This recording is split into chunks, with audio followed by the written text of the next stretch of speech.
Lo pernah gak sih, pas lagi ngelamun santuy, tiba-tiba aja muncul perasaan khawatir terhadap ketidakpastian hidup di masa depan? Entah itu tentang karir lo, atau mungkin itu tentang kehidupan sosial lo. Lo ngerasa kalau hidup lo tuh kayak stuck di situ-situ aja. Dan lo mulai mempertanyakan pilihan-pilihan hidup yang udah lo buat, bener apa enggak ya? Hingga akhirnya, lo mulai merasa terasingkan dari kehidupan sosial yang ada. Kalau lo pernah ngalami itu atau lo lagi ada dalam fase itu tandanya lo lagi ngalamin yang namanya quarter life crisis. Lalu, apa sih quarter life crisis itu? Mumpung kita lagi ada di bulan kesehatan mental sedunia, episode perdana Kliktivisme kali ini bakal ngebahas topik tentang quarter life crisis. Dan kita bakal ngasih tips cara mensiasati quarter life crisis.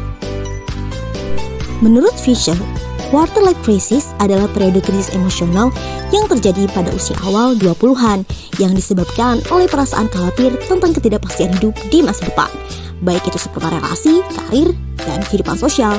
Hal ini bisa terjadi karena ketidakmampuan seseorang dalam melewati tahapan perkembangan dan ketidakmampuan seseorang dalam menghadapi persoalan yang dihadapi, hingga mengakibatkan yang namanya krisis emosional.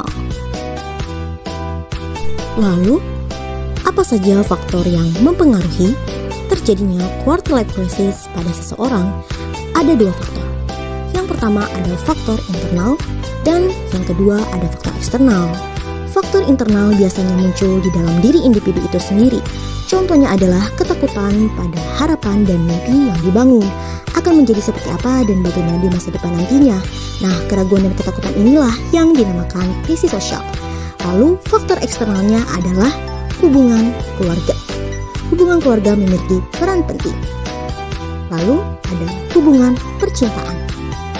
Dan yang selanjutnya ada hubungan persahabatan.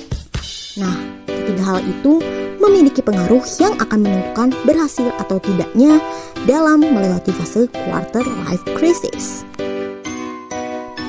Dampak quarter life crisis adalah depresi dan mental illness. Fase quarter life crisis merupakan salah satu episode terpenting dalam kehidupan, karena pada fase ini tertekan dan tidak stabil umumnya akan terjadi selama kurang lebih 1 tahun. Dalam fase ini, di satu sisi, lo memiliki keinginan untuk berproses dan berkembang, tapi gak mempertimbangkan solusi atas situasi yang dihadapi. Sehingga dalam situasi ini, lo ngerasa memiliki penghalang yang gak bisa lo atasi antara diri lo dan dengan kehidupan lo di masa depan.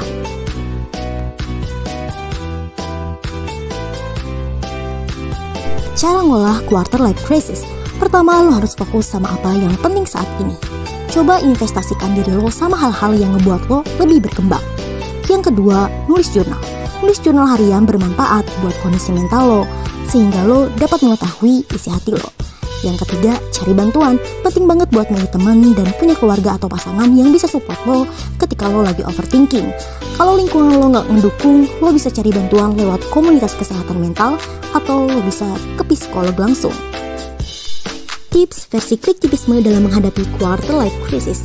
Lo bisa pakai ajaran stoik atau stoicism dalam mensiasati quarter life crisis. Dan ajaran ini lo bisa pakai di kehidupan keseharian lo. Stoik mengajarkan kalau bahagia itu tentang fokus pada hal-hal yang ada di bawah kendali kita. Menurut filsafat Stoicism, segala perasaan negatif kita timbul karena kita terlalu menggantungkan kebahagiaan pada hal-hal yang di luar kendali kita. Lo harus bisa dengerin apa kata hati lo. Lalu Stoik juga mengajarkan kita tentang bersyukur. Bersyukurlah dengan hal baik dan hal buruk yang terjadi. Dalam filosofi Stoicism, semua yang udah terjadi itu udah ada yang ngatur. Tugas kita adalah menerimanya dengan ikhlas dan tetap mensyukuri apa yang kita punya. Itulah pembahasan kita tentang quarter life crisis.